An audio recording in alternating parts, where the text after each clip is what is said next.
Good afternoon, my name is Chrissy Green and I'm here with another video tutorial for the Photography for Beginners editing group.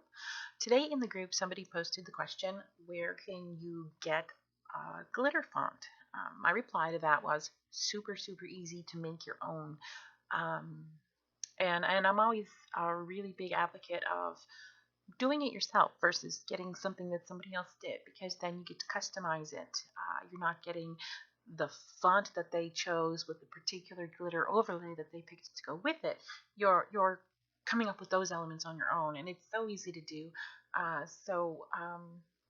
going to show you just how you can do it. It takes about a minute. That's how easy this is. The first thing you're going to want to do is decide what font you want to use and what glitter overlay. Fonts that you get from Font Squirrel, as long as they're on site, meaning you're not clicking off to an off-site website to get it, are usually free for commercial use. Just double check before you download it. And for the glitter overlay, I found one that I liked for free on pixabay.com, and that's free for commercial use as well. So what I'm going to do is type out my type here, just something simple. Here we go. I'm going to put it where I want it. That looks really good. I'm going to resize that here. Typically, when you're working with fonts, you wouldn't use the transform box to resize it. It's just a graphic design thing. You would actually go in and change it. But for this, it's fine to do it that way. So there's where I want my font to be.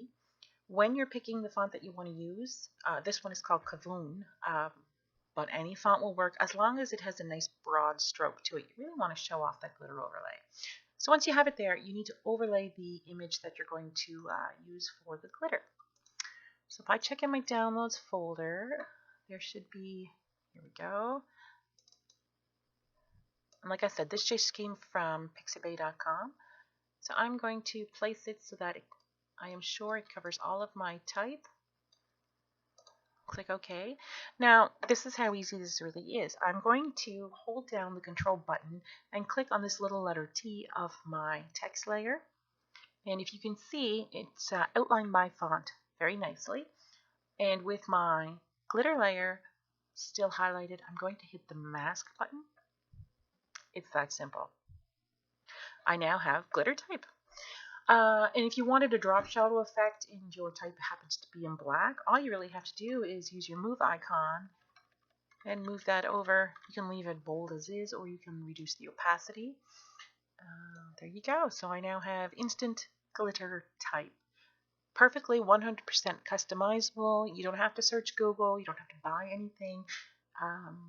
And it's so easy to do. I'm pretty sure that took me less than 30 seconds, if I wasn't spending all this time talking at you while I was trying to do it.